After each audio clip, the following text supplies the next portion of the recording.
Hello guys, good afternoon. Update sa mga mani. So ito na siya ngayon. Natanggalan na rin ng mga damo itong part nito. At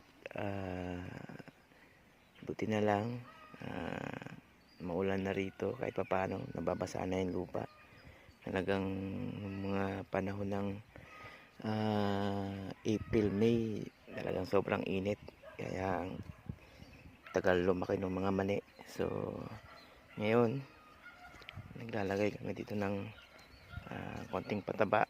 Merong carbonized rice hull, tsaka mga nadurog na ng mga chicken manure. Ayan siya. Ayan.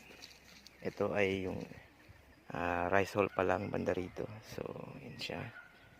So kapag nalagyan na chicken manure, ganito yung itsura niya. Tapos tingnan siya.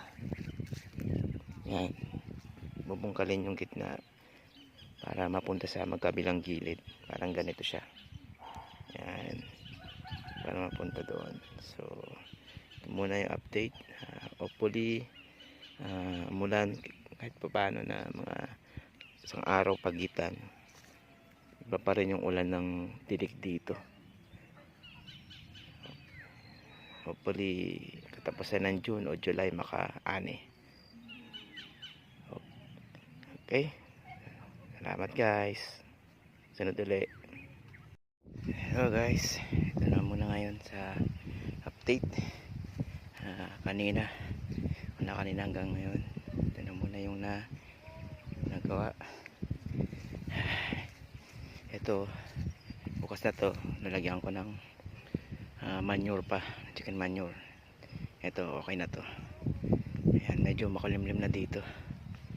Ayan, bukas naman.